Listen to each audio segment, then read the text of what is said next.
Assalamualaikum warahmatullahi wabarakatuh. Perkenalkan, nama saya Yogi Pramana, NIM 2010-272, dosen pengajar Ibu Riau Sujarwani SOSMM, Program Studi Ilmu Pemerintahan, Sekolah Tinggi Ilmu Sosial dan Ilmu Politik Raja Haji Tanjung Pinang. Baik, di sini saya akan menjelaskan mengenai sistem ekonomi Indonesia.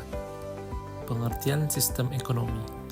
Sistem adalah sekumpulan unsur atau elemen yang saling berkaitan dan saling mempengaruhi dalam melakukan kegiatan bersama untuk mencapai suatu tujuan. Ekonomi adalah sistem aktivitas manusia yang berhubungan dengan produksi, distribusi, pertukaran, dan konsumsi barang dan jasa. Kata ekonomi sendiri berasal dari kata Yunani yang berarti keluarga, rumah tangga, dan atau peraturan, aturan, hukum, dan secara garis besar diartikan sebagai aturan rumah tangga atau manajemen rumah tangga. Sistem ekonomi merupakan perpaduan dari aturan-aturan atau cara yang menjadi satu kesatuan dan digunakan untuk mencapai tujuan dalam perekonomian. Sistem ekonomi adalah suatu kumpulan dari aturan-aturan atau kebijakan-kebijakan yang saling berkaitan dalam upaya memenuhi kebutuhan untuk mencapai kemakmuran. Untuk mencapai tingkat ketahanan ekonomi, perlu pertahanan terhadap berbagai hal yang menunjang, antara lain, sistem ekonomi Indonesia harus mewujudkan kemakmuran dan kesejahteraan yang adil dan merata. Ekonomi kerakyatan yang menghindari sistem free fight liberalisme adalah menguntungkan pelaku ekonomi yang kuat. Sistem etasisme adalah memastikan potensi unit-unit ekonomi di luar sektor negara. Monopoli adalah merugikan masyarakat yang bertentangan cita-cita keadilan sosial. Struktur ekonomi dimantapkan secara seimbang antara sektor pertanian, perindustrian, dan jasa. Pembangunan ekonomi dilaksanakan sebagai usaha bersama di bawah pengawasan anggota masyarakat, memotivasi dan mendorong peran serta masyarakat secara aktif. Pemerataan pembangunan kemampuan bersama.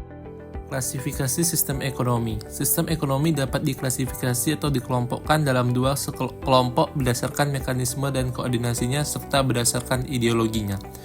Berdasarkan mekanisme dan koordinasinya, yaitu sistem ekonomi tradisi. Mekanisme koordinasinya berdasarkan tradisi berlaku dalam perekonomian yang masih sederhana. Kegiatan ekonomi sangat terbatas, di mana tujuan ekonomi tidak untuk memperoleh keuntungan melainkan untuk memenuhi kebutuhan sendiri. Sistem ekonomi komando. Mekanisme koordinasinya berdasarkan komando dari pusat kekuasaan. Sistem ekonomi komando sangat menolak mekanisme pasar.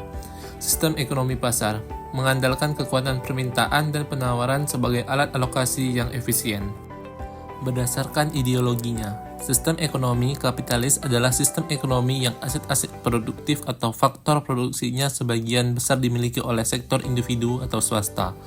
Sistem ekonomi ini juga memberikan kebebasan yang besar bagi pelaku-pelaku ekonomi. Peran pemerintah sangat kecil, bahkan cenderung tidak ada. Dalam sistem ekonomi kapitalis memiliki ciri-ciri umum sebagai berikut: mencari keuntungan, pengakuan yang luas atas hak-hak pribadi, perekonomian diatur oleh mekanisme pasar, campur tangan pemerintah diminimalkan. Contoh negara yang menganut sistem ekonomi kapitalis adalah Amerika Serikat dan Prancis. Sistem ekonomi sosialis atau komunis adalah sistem yang mengharuskan pemerintah memiliki dan menggunakan seluruh faktor produksi, namun kepemilikan pemerintah atas faktor-faktor produksi hanyalah sementara.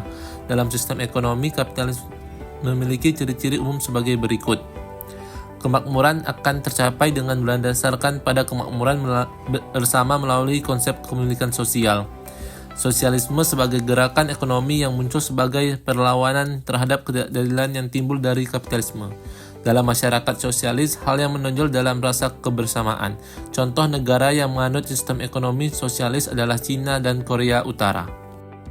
Sistem ekonomi Islam adalah suatu sistem ekonomi yang berlandaskan ideologi dan ajaran-ajaran syariat Islam. Sistem ekonomi ini memiliki cita-cita yang bertujuan mensejahterakan umat. Dalam sistem ekonomi, Islam memiliki ciri-ciri umum sebagai berikut. Ekonomi syariah. Hak kepemilikan dalam ajaran Islam kepemilikan dibagi menjadi tiga, yaitu hak milik individu, hak milik umum, dan hak milik negara. Konsep kepemilikan bukanlah yang penguasaan mutlak atas sumber-sumber ekonomi, akan tetapi setiap orang atau individu dituntut kemampuannya untuk memanfaatkan sumber-sumber ekonomi tersebut. Kebebasan berekonomi, strukturalisme dan konsep nasionalisme ekonomi. Contoh negara yang menganut sistem ekonomi Islam adalah Arab Saudi dan Malaysia. Sistem ekonomi campuran adalah sistem perekonomian yang menggabungkan lebih dari satu aspek sistem ekonomi. Biasanya di dalam sistem ekonomi campuran terdapat paduan unsur kapitalisme dan sosialisme. Dalam sistem ekonomi campuran memiliki ciri-ciri umum sebagai berikut. Pemerintah serta pihak swasta dituntut untuk selalu aktif dan juga terus melakukan kerjasama. Pemerintah akan memberikan kebebasan kepada pihak swasta dalam melakukan segala untuk kegiatan ekonomi. Akan tetapi pemerintah akan memberikan suatu batasan apabila ada hal yang mendesak atau dibutuhkan. Pemerintah juga berhak mengatur serta mengelola seluruh sumber daya yang penting dan berkaitan dengan kepentingan hidup masyarakat umum. Pemerintah dan pihak swasta mempunyai peranan yang sama dalam melakukan kegiatan perekonomian. Contoh negara yang menganut sistem ekonomi campuran adalah Inggris dan Australia. Landasan sistem ekonomi Indonesia. Secara normatif, landasan ideal sistem ekonomi Indonesia adalah Pancasila dan UUD 1945. Dengan demikian, maka sistem ekonomi Indonesia adalah sistem ekonomi yang berorientasi kepada yang pertama yaitu ketuhanan yang Maha Esa. Berikutnya etik dan moral agama, bukan materialisme. Yang kedua, kemanusiaan yang adil dan beradab, tidak mengenal pemerasan dan eksploitasi. Yang ketiga, persatuan Indonesia, berlakunya kebersamaan, asas kekeluargaan, nasionalisme, dan sosiodemokrasi dalam ekonomi. Yang keempat, kerakyatan, mengutamakan kehidupan ekonomi rakyat dalam hajat hidup orang banyak. Yang kelima, keadilan sosial, persamaan atau emansipasi, kemakmuran masyarakat yang utama, bukan kemakmuran orang atau seorang. Sistem ekonomi Pancasila memiliki ciri-ciri pokok sebagai berikut. Yang pertama yaitu koperasi sebagai soko guru perekonomian.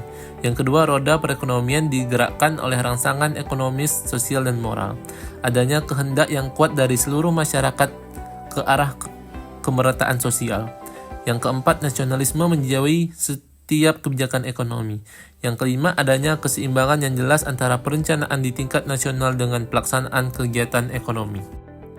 Contoh penerapan ekonomi Pancasila pada setiap silanya, yaitu nilai ketuhanan. Sistem ekonomi dijalankan tanpa mengabaikan nilai agama dan etika. Salah satu contoh penerapan dari nilai sila ke-1 adalah pengelolaan sistem keuangan yang baik. Selain itu dihindari adanya potensi kerugian dan penyalahgunaan keuangan yang pada dasarnya telah bertolak belakang dengan norma nilai dan nilai agama.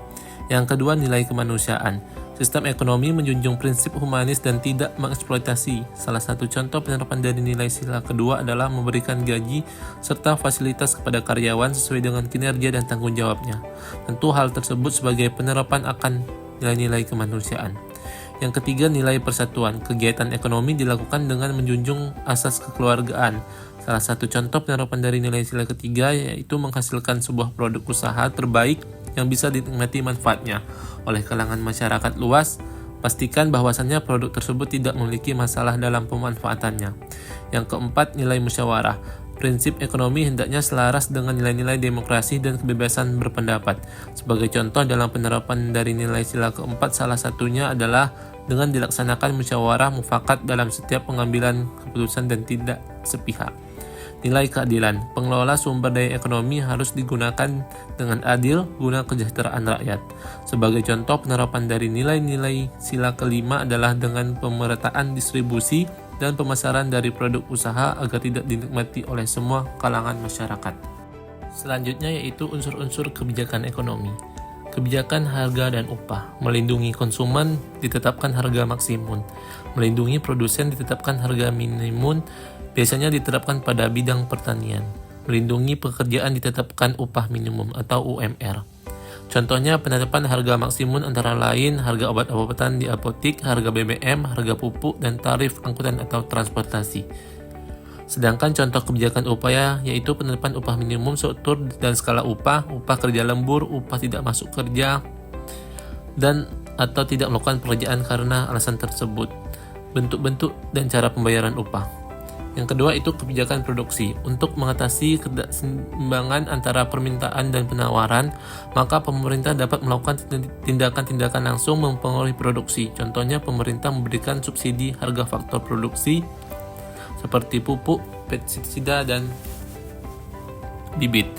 Yang ketiga, kebijakan perdagangan. Dikenal kebijakan proteksi yang terdiri dari tindakan-tindakan yang bertujuan untuk membatasi impor dan memajukan ekspor guna melindungi industri dari persaingannya dengan industri di luar negeri. Contohnya, pembatasan impor gula dan beras untuk meningkatkan produksi gula dan beras dalam negeri dan menaikkan biaya impor produk-produk tertentu untuk melindungi industri dalam negeri. Yang keempat, kebijakan sosial bertujuan untuk mengurangi ketegangan yang disebabkan oleh tidak meratanya pembagian pendapatan di antara golongan penduduk yang muncul dari kecemburuan sosial. Contohnya bantuan sosial, bantuan langsung tunai PKH atau KIP, dan jaminan sosial ketenagakerjaan JKN dan JKK.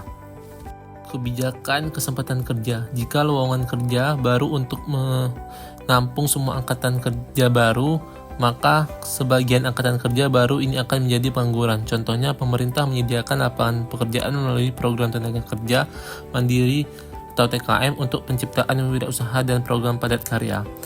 Yang keenam, kebijakan moneter bertujuan untuk menjaga stabilitas nilai mata uang negara yang bersangkutan melalui penambahan atau pengurangan penawaran uang yang beredar.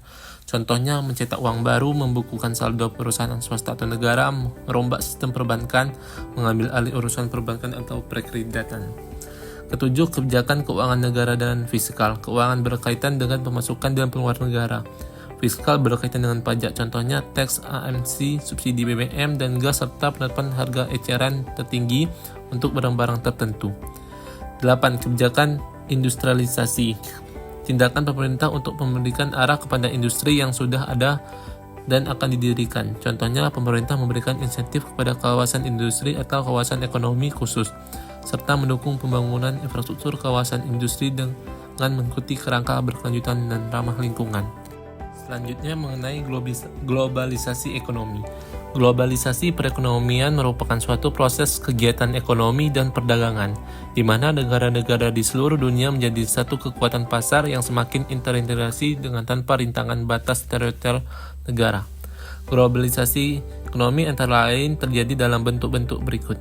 Globalisasi produksi, di mana perusahaan berproduksi di berbagai negara dengan sasaran agar biaya produksi menjadi lebih rendah. Globalisasi pembiayaan, perusahaan global mempunyai akses untuk memperoleh pinjaman atau melakukan investasi baik dalam bentuk portofolio ataupun langsung di semua negara di dunia. Globalisasi tenaga kerja, perusahaan global akan mampu memanfaatkan tenaga kerja dari seluruh dunia sesuai kelasnya, seperti penggunaan staf profesional diambil dari tenaga kerja yang telah memiliki pengalaman internasional atau buruh kasar yang biasa diperoleh dari negara berkembang. Globalisasi jaringan informasi, masyarakat suatu negara dengan mudah dan cepat mendapatkan informasi dari negara-negara di dunia karena kemajuan teknologi, antara lain melalui TV, radio, media cetak, dan lain-lain. Globalisasi perdagangan, hal ini terwujud dalam bentuk penurunan dan penyeragaman tarif serta penghapusan berbagai hambatan non-tarif. Dengan demikian, kegiatan perdagangan dan persaingan menjadi semakin cepat, ketat, dan fair. Dampak globalisasi ekonomi antara lain. Yang pertama, dampak positif. Dari aspek kreativitas dan daya saing, dengan semakin pasar untuk produk-produk ekspor, maka diharapkan tumbuhnya kreativitas dan peningkatan kualitas. Dari aspek permodalan, dari sisi ketersediaan dana akan semakin mudah memperoleh investasi dari luar negeri. Investasi secara langsung seperti pembangunan pabrik akan turut membuka lowongan kerja. Dari sisi semakin mudahnya diperoleh barang impor yang dibutuhkan masyarakat dan belum bisa diproduksi di Indonesia. Dari aspek meningkatkan kegiatan pariwisata sehingga membuka lapangan kerja di bidang pariwisata sekaligus menjadi ajang promosi produk Indonesia. Dampak negatifnya, kondisi di mana kapabilitas daya saing yang rendah, ketidakmampuan Indonesia mengelola persaingan akan menimbulkan mimpi buruk bagi perekonomian negeri ini. Membanjirnya produk-produk negara asing seperti produk Cina yang akhirnya mematikan produksi dalam negara. Warga negara Indonesia yang hanya akan menjadi tenaga kasar bergaji murah, sedangkan pekerjaan-pekerjaan yang membutuhkan skill akan dikuasai ekspatriat asing.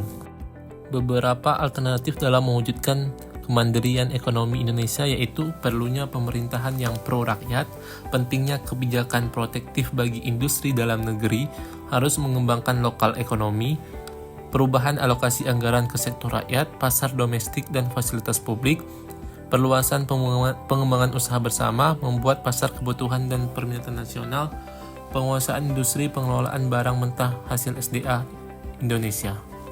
Selanjutnya yaitu mengenai badan usaha milik negara. Ciri-ciri BUMN yaitu penguasaan badan usaha dimiliki oleh pemerintah, pengawasan dilakukan baik secara hierarki maupun secara fungsional dilakukan oleh pemerintah, kekuasaan penuh dalam menjalankan kegiatan usaha berada di tangan pemerintah. Pemerintah berwenang menetapkan kebijakan yang berkaitan dengan kegiatan usaha. Semua risiko yang terjadi sepenuhnya merupakan tanggung jawab pemerintah untuk mengisi kas negara karena merupakan salah satu sumber penghasilan negara. Agar pengusaha swasta tidak memonopoli usaha yang menguasai hajat hidup orang banyak, melayani kepentingan umum atau pelayanan kepada masyarakat, merupakan lembaga ekonomi yang tidak mempunyai tujuan utama mencari keuntungan tetapi dibenarkan untuk memupuk keuntungan, merupakan salah satu stabilisator perekonomian negara, dapat meningkatkan produktivitas, efektivitas, dan efisiensi serta terjaminnya prinsip-prinsip ekonomi. Modal seluruh dimiliki oleh negara dari kekayaan negara yang dipisahkan. Peranan pemerintah sebagai pemegang saham bila sahamnya dimiliki oleh masyarakat bersama tidak lebih dari 49%, sedangkan minimal 50% sahamnya dimiliki oleh negara. Pinjaman pemerintah dalam bentuk obligasi, modal juga diperoleh dari bantuan luar negeri. Bila memperoleh keuntungan maka dimanfaatkan untuk kesejahteraan rakyat. Pinjaman kepada bank atau lembaga keuangan bukan bank, pengusahaan badan usaha dimiliki oleh pemerintah. Jenis-jenis BUMN. Perusahaan persero adalah BUMN yang terbentuk perseroan terbatas atau PT yang modal sahamnya saling sedikit 51% dimiliki oleh pemerintah yang tujuannya mengejarkan keuntungan. Di Indonesia sendiri yang sudah menjadi persero adalah PT PP Pembangunan Perumahan, PT Bank BNI Tbk, PT Kimia Farma Tbk, PT Indofarma Tbk, PT Tambang Timah Tbk, PT Indosat Tbk. Pada akhir tahun 2002, 41,94% saham persero ini telah dijual kepada swasta sehingga perusahaan ini bukan BUMN lagi, dan PT Telekomunikasi Indonesia Tbk, PT Garuda Indonesia Airways. Perusahaan jawatan sebagai salah satu bentuk BUMN memiliki modal yang berasal dari negara. Besarnya modal perusahaan jawatan ditetapkan melalui APBN. Contoh perusahaan jawatan atau Perjan RS Jantung Harapan Kita, Perjan RS Cipto Mangunkusumo, Perjan RS AB Harahap Kita, Perjan RS Sanglah, Perjan RS Karyadi, Perjan RS M Jamil, Perjan RS Fatmawati, Perjan RS Hasan Sadikin, Perjan RS Sardito, Persan RS M Husen, Perjan RS Dr. Wahidin, Perjan RS Kanker Darmais, Perjan RS Persahabatan. Perusahaan umum Perum adalah suatu perusahaan negara yang bertujuan untuk melayani kepentingan umum tetapi sekaligus mencari keuntungan. Contohnya Perumahan Pegadaian, Perumahan Jasa Citra, Perumahan Damri, Perumahan Antara, Perumahan Peruri, Perumahan Perumnas, Perumahan Balai Pustaka. Badan usaha milik daerah. Ciri-ciri BUMD adalah sebagai berikut. Pemerintah memegang hak atas segala kekayaan dan usaha. Pemerintah berkedudukan sebagai pemegang saham dalam pemodalan perusahaan. Pemerintah memiliki wewenang dan kekuasaan dalam menetapkan kebijakan perusahaan. Pengawasan dilakukan alat perangkap sebagai negara yang berwenang melayani kepentingan umum selain mencari keuntungan, sebagai stabilisator perekonomian dalam rangka mensejahterakan rakyat, sebagai sumber pemasukan negara seluruh atau sebagian modalnya milik negara lain baik berupa bank maupun non-bank. Direksi bertanggung jawab pada penuh atas BUMN dan mewakili BUMN di pengadilan. Tujuan pendirian BUMD memberikan sumbangsi pada perekonomian nasional dan penerimaan kas negara, mengejar dan mencari keuntungan, pemenuhan hajat hidup orang banyak, perintis kegiatan-kegiatan usaha, memberikan bantuan dan perlindungan pada usaha kecil dan lemah. Selanjutnya yaitu mengenai koperasi. Koperasi di Indonesia menurut UU tahun 1912 didefinisikan sebagai badan usaha yang beranggotakan orang atau seorang atau badan hukum koperasi dengan melandaskan kegiatannya berdasarkan prinsip-prinsip koperasi, sekaligus sebagai gerakan ekonomi rakyat yang berdasar atas asas kekeluargaan. Sejarah singkat gerakan koperasi bermula pada abad ke-20 yang pada umumnya merupakan hasil dari usaha yang tidak spontan dan tidak dilakukan oleh orang-orang yang sangat kaya. Jenis koperasi menurut fungsinya. Koperasi pembelian atau pengadaan konsumsi adalah koperasi yang menyelenggarakan fungsi pembelian atau pengadaan barang dan jasa untuk memenuhi kebutuhan anggota sebagai konsumen akhir. Koperasi penjualan atau pemasaran adalah koperasi yang menyelenggarakan fungsi distribusi barang atau jasa yang dihasilkan oleh anggotanya agar sampai di tangan konsumen. Koperasi produksi adalah koperasi yang menghasilkan barang dan jasa di mana anggotanya bekerja sebagai pegawai atau karyawan koperasi. Koperasi jasa adalah koperasi yang menyediakan pelayanan jasa yang dibutuhkan oleh anggota, misalnya simpan, pinjam, asuransi, angkutan, dan sebagainya. Jenis koperasi berdasarkan tingkat dan luas kerja. Koperasi primer. Koperasi primer ialah koperasi yang minimal memiliki anggota sebanyak 20 orang perseorangan. Koperasi sekunder adalah koperasi yang terdiri dari gabungan badan-badan koperasi serta memiliki cakupan daerah kerja yang luas dibandingkan dengan koperasi primer. Koperasi sekunder dapat dibagi menjadi koperasi pusat adalah koperasi yang beranggotakan sedikit 5 koperasi primer. Gabungan koperasi adalah koperasi yang anggotanya minimal 3 koperasi pusat. Induk koperasi adalah koperasi yang minimum anggotanya adalah 3 gabungan koperasi. Selanjutnya yaitu jenis koperasi menurut status keanggotaannya. Koperasi produsen adalah koperasi yang anggotanya para produsen barang jasa dan memiliki rumah tangga usaha. Koperasi konsumen adalah koperasi yang anggotanya para konsumen akhir atau pemakai barang dan jasa ditawarkan para pemasok di pasar. Prinsip koperasi menurut UU Nomor 25 Tahun 1922 adalah keanggotaan bersifat sukarela dan terbuka, pengelolaan dilakukan secara demokrasi, pembagian CHU dilakukan secara adil sesuai dengan jasa usaha masing-masing anggota, pembagian balas jasa yang terbatas terhadap modal, kemandirian, pendidikan, perkoperasian, kerjasama antar koperasi. Fungsi dan peran koperasi Indonesia itu menurut Undang-Undang Nomor 25 Tahun 1992 adalah pasal 4 dijelaskan bahwa koperasi memiliki fungsi dan peranan lain, yaitu mengembangkan potensi dan kemampuan ekonomi anggota dan masyarakat, berupaya mempertinggi kualitas kehidupan manusia, memperkokoh perekonomian rakyat, mengembangkan perekonomian nasional, mengembangkan kreativitas dan jiwa berorganisasi bagi pelajar bangsa. Ekonomi kreatif.